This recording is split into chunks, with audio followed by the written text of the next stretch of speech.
সবাইকে আমার YouTube channel স্বাগত। আজকে আলোচনা করবো ক্যালকাটা ইউনিভার্সিটি সেমিস্টার 5-এ তোমরা এডুকেশনে যারা স্কিল পেপার রেখেছো এসিসি A1 অর্থাৎ কমিউনিকেশান স্কিল বা যোগাযোগ দক্ষতা।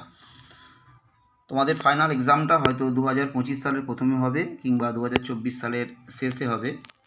পরীক্ষাটা যখনই হোক না করো, পরীক্ষাটা মূলত 2024 সালের পরীক্ষা, তাই তোমাদের পরীক্ষার কোশ্চেনের উপরে 2024 সাল লেখা থাকবে, কিন্তু আমরা সাজেশানে সম্ভবত 2024 এবং 25 আমরা লিখে দিই, কারণ পরীক্ষাটা 2024-এর শেষেও হতে পারে, 25-এও হতে পারে।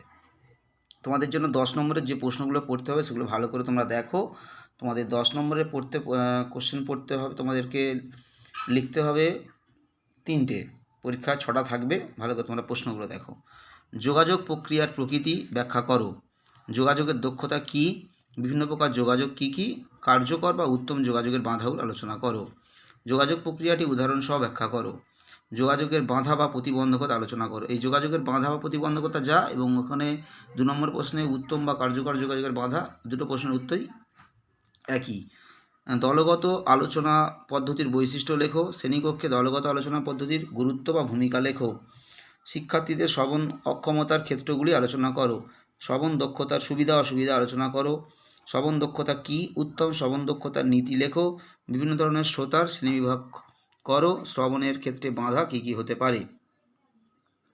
এরপরে থাকছে তোমাদের কথন দক্ষতা বিকাশে বাচনিক যোগাযোগের ভূমিকা, এই প্রশ্নটা। প্রতিটা কোশ্চেনের পাশে আমি তোমাদেরকে সালগুলো মেনশন করে দিয়েছি, তোমরা একটু ফলো করবে যে কোন কোশ্চেনটা কোন সালে এসেছিল, তোমরা ভালো করে একটু দেখবে তোমাদের জন্য। এরপরে থাকছে 10 নম্বরে আরও প্রশ্ন রয়েছে। কার্যকরী লিখন দক্ষতার উপাদান কী কী? উদাহরণসহ আলোচনা করো। শ্রবণ দক্ষতা এবং লিখন দক্ষতা বৃদ্ধির উপায় লেখো। পঠনের 4টি পর্যায় উদাহরণসহ আলোচনা করো। ভাষা পাঠ কী? কোনো বিষয়ের সাধারণ ধারণা নেওয়ার ক্ষেত্রে এই পাঠের গুরুত্ব কতখানি? সমালোচনামূলক পড়া কী? এর বৈশিষ্ট্য লেখো। তাৎক্ষণিক বক্তৃতা কী? এর বৈশিষ্ট্য সহ ভাষাগত উৎকর্ষতার বিভিন্ন দিকগুলি আলোচনা করো। শ্রেণীকক্ষে দলগত আলোচনার শ্রেণীবিভাগ বা প্রকারভেদ আলোচনা করো। এই প্রশ্নগুলো তোমাদের জন্য 10 নম্বরের ইম্পর্টেন্ট। 5-এর জন্য তোমরা কোনগুলো পড়বে দেখো। পঠন উপলব্ধির কৌশল বা রিডিং কম্প্রিহেনশন কৌশল।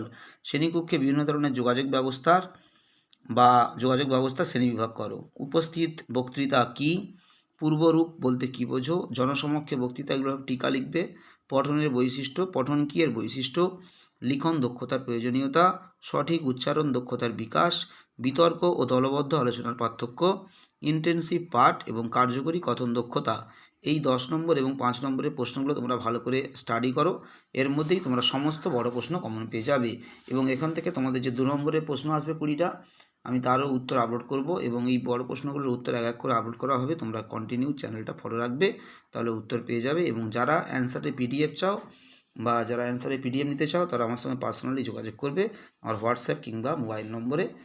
নম্বরটা হলো 9775650572। সবাইকে নমস্কার।